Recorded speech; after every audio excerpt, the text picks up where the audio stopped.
رحمہ اللہ تعالیٰ عنہ ایک شخص کے بارے میں فرماتے ہیں، وہ کہتے ہیں وَقَدْ تَكَلَّمَ فِي الْعِلْمِ مَنْ لَوْ أَمْسَكَ عَنْ بَعْضِ مَا تَكَلَّمَ فِيهِ مِنْهُ لَكَانَ الْإِمْسَاكُ أَوْلَى بِهِ۔ آپ فرماتے ہیں ایک شخص ہے، بعض اوقات کچھ ایسے لوگ ہوتے ہیں، میں اگر آپ کو سمپل ورڈز میں اس کو ایکسپلین کر دوں، بعض اوقات کچھ ایسے لوگ ہوتے ہیں جن کا خاموش رہنے میں زیادہ خیر ہوتی ہے، یعنی جب وہ بات کرتے ہیں تو ان کے بارے میں یہی سمجھا جاتا ہے اور یہی ایکسپیکٹیشن کی جاتی ہے کہ بہتر تھا کہ یہ بات نہ کریں، کیونکہ ان کا خاموش رہنا کچھ معاملات میں وہ زیادہ قرین ثواب ہوتا ہے، زیادہ بہتر ہوتا ہے بجائے یہ کہ وہ ہر ٹاپک پر بات کرنا شروع کر دیں۔ تو اس حوالے سے ایک بندے کو چاہیے کہ وہ اپنی جو ہے وسعت اور خاص طور پہ اپنی جو حیثیت ہے اس کو پہچانیں اور اس کے مطابق بات کریں۔ تو یہ بہت امپورٹنٹ ہے آج کل کے دور میں، ہمیں چاہیے کہ ہم میں سے ہر بندہ اسٹوڈنٹ آف نالج اپنے آپ کو ریسٹرکٹ کرے ان ٹاپکس میں، ان چیزوں میں جس میں وہ اچھا ہے، بجائے یہ کہ وہ ایسے ایسے ٹاپکس شروع کر دے یا ایسی چیزوں کے اندر اپنے آپ کو انڈلج کر دے جو کہ اس کی مہارت سے باہر ہیں اور جو ایک عالم دین کو خاص طور پہ ڈیل کرنی چاہیے۔ تو اس سے کیا ہوگا کہ ظاہر ہے ہی وڈ ڈیسیو ہمسیلف، اور ایسے بجائے فائدہ کے وہ نقصان ہی کرے گا لوگوں کا۔ تو اس حوالے سے مصنف رحمہ اللہ تعالیٰ عنہ کی یہ پہلی تلقین ہے۔ دوسری چیز جس کے بارے میں مصنف رحمہ اللہ تعالیٰ عنہ ذکر کرتے ہیں، وہ کہتے ہیں احذر ان تکون ابا شبر۔ وہ کہتے ہیں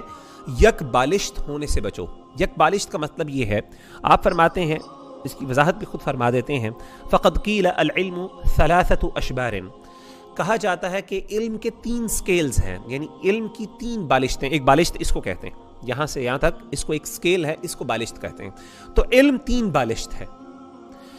اب 3 بالشت کا مطلب کیا ہے؟ آپ فرماتے ہیں من دخل فی الشبر الاول تکبر، وہ بندہ جس نے پہلے سکیل کو اچیو کر لیا، من تجاوزہ جس نے اس کو کراس کر دیا، اس سکیل کو حاصل کر لیا، یعنی یہاں تک اس نے علم حاصل کر لیا، تو پھر وہ تکبر کا شکار ہو جاتا ہے۔ کیا مطلب ہے؟ اس کے اندر تکبر آ جاتا ہے، وہ اپنے آپ کو سمجھنے لگتا ہے جیسے وہ بہت بڑا عالم دین بن گیا۔ ومن دخل فی الشبر الثانی تواضع، آپ فرماتے ہیں کہ جب وہ دوسرے سکیل پر پہنچتا ہے، جب اس لیول کو کراس کرتا ہے، انیشیل پرائمرز سے گزر جاتا ہے اور دوسرے سکیل کے اندر داخل ہوتا ہے اور دوسرے سکیل کی نالج بھی وہ حاصل کر لیتا ہے، تواضع، تو اس کے اندر عاجزی اور انکساری آنا شروع ہو جاتی ہے، اس کو احساس ہونا شروع ہو جاتا ہے اپنی ویکنیسز کا اور اپنی کمیوں کا۔ اور تیسری چیز ومن دخل فی الشبر الثالث علم انہ ما یعلم، جب وہ تیسرا سکیل بھی کراس کر لیتا ہے، یعنی جب وہ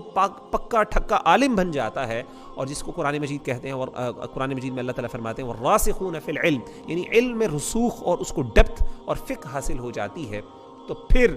آپ فرماتے ہیں کہ علم انہ ما یعلم، اس کو اس بات کا یقین ہو جاتا ہے، اس کو خوب علم ہو جاتا ہے کہ اس کو کچھ نہیں پتا۔ یعنی ان ادر ورڈز، جب انسان نیا علم حاصل کرنا شروع کرتا ہے تو انسان کے اندر سب سے پہلے تکبر آتا ہے۔ انسان سمجھتا ہے جیسے مجھے بہت کچھ آ گیا، کیونکہ ظاہر ہے اس کو ابھی تک اپنی کمیوں کا احساس نہیں ہوتا، لیکن جیسے جیسے وہ علم کی منازل طے کرتا رہتا ہے، دوسرے سکیل پہ جاتا ہے تو اس کو احساس ہونا شروع ہو جاتا ہے نہیں میرے اندر یار کچھ کمیاں ہیں، اور تیسرے لیول پہ جا کے پھر وہ کیا کرتا ہے، پھر وہ واقعی اس بات کا اس کو یقین ہو جاتا ہے کہ میں تو کچھ بھی نہیں ہوں، مجھ سے بڑے بڑے بہت سے علماء موجود ہیں۔ جب اس کو واقعی حقیقت یعنی علم کا جو ٹیسٹ ہے وہ اس کے سامنے، یا علم کا ذائقہ وہ چکھ لیتا ہے۔ اس حوالے سے یہ جو قول ہے مصنف رحمہ اللہ تعالیٰ عنہ کا، یہ خاص طور پہ امام شعبی رحمہ اللہ تعالیٰ عنہ سے مروی ہے، اور انہوں نے بھی اس سے ملتی جلتی بات کی ہے،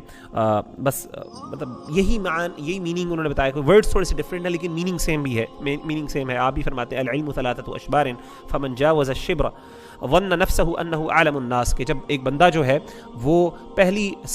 سکیل کو کراس کرتا ہے تو obviously وہ سمجھتا ہے کہ وہ بہت بڑا عالم دین ہے، اس سے بڑا کوئی عالم نہیں ہے۔ جب وہ دوسرے کو کرتا ہے تو اس کو شاید یہ گمان ہونے لگتا ہے کہ شاید اب اور بھی لوگ اس کے ساتھ شریک ہیں، یا صرف وہی عالم نہیں ہے دنیا کا سب سے بڑا۔ پھر تیسرے نمبر پہ جب وہ جاتا ہے تو اس کو یقین ہو جاتا ہے ایقن انہ من اجہل الناس، اس کو یقین ہو جاتا ہے کہ وہ سب سے زیادہ جہال میں سے ہے۔ تو یہاں پہ مصنف رحمہ اللہ تعالیٰ عنہ ایک طالب علم کو خاص طور پہ اس بات پہ ایمفسائز کرتے ہیں، یعنی ایک بات کی تلقین کرتے ہیں کہ پلیز اپنے آپ کو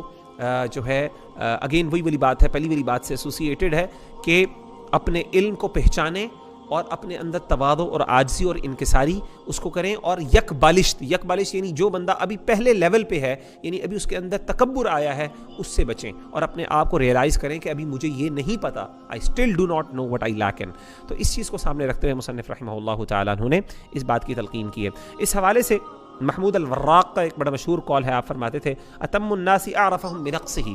سب سے کامل ترین شخص وہ ہے جس کو اپنے نقص کا پتہ ہو، جس کو اپنی ویکنسز کا پتہ ہو. The one who knows his weaknesses and the one who knows where he lacks, actually he is the man who's actually started gaining the perfection.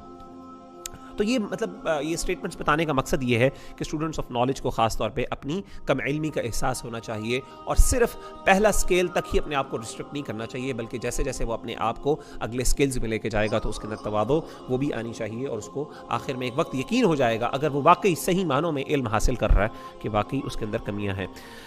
اس کے بعد مصنف رحمہ اللہ تعالی عنہ تیسری بڑی اہم چیز کا ذکر کرتے ہیں، اور اس پر ہم پہلے بھی ڈسکشن کر چکے ہیں. وہ یہ ہے، آپ فرماتے ہیں کہ اس چیز سے بچو کہ آپ اہلیت سے پہلے یا قابلیت سے پہلے صدارت حاصل کرو، یعنی کسی لیڈنگ رول میں آؤ، خاص طور پہ علم کے کسی لیڈنگ رول پہ. آپ فرماتے ہیں فَهُوَ آفَةٌ فِي الْعِلْمِ وَالْعَمَلِ، ایسا کرنا جب انسان قابلیت اور اہلیت سے پہلے کسی لیڈنگ رول میں آ جاتا ہے، کسی لیڈنگ پوزیشن میں آ جاتا ہے، تو یہ نقصان دہ ہے اس کے علم کے لیے بھی، اس کے ایکشن کے لیے بھی، اس کے پریکٹس کے لیے بھی. اور آپ کہتے ہیں، آپ فرماتے ہیں من تصدر قبل اوانہ فقد تصدی لہوانہ، کہ بڑا یعنی جس بندے نے وقت سے پہلے اپنے آپ کو آگے بڑھا دیا، ایک لیڈرشپ رول لے لیا، تو اس نے وہ اپنی رسوائی میں پڑ گیا. تو کہنے کا مطلب یہ ہے کہ اس بات پہ بہت زیادہ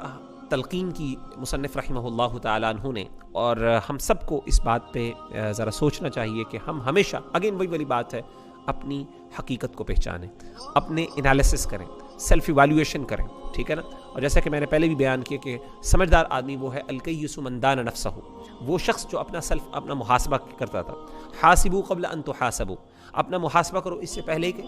کہ تمہارا محاسبہ کیا جائے. تو ان ادر ورڈز اپنے آپ کی سیلف ایویلویشن کرتے رہنا خاص طور پہ یہ بہت ضروری ہے، اور اس سے ایک اسٹوڈنٹ آف نالج جو ہے ظاہر ہے اس کو پتہ چلے گا اس کی اہلیت کیا ہے، اور وہ اپنے آپ، اس کو چاہیے کہ وہ اپنے آپ کو اس چیز سے بچا کے رکھے، اور ایسے رول پہ نہ چاہے، ایسا رول اڈاپٹ نہ کرے یا اس کے لیے اپنے آپ کو پیش نہ کرے جس کا وہ ابھی اہل نہیں ہے. اس حوالے سے ایک اور چیز جو خاص طور پہ میں ایمفسائز کرنا چاہتا ہوں، ہمارے لیے،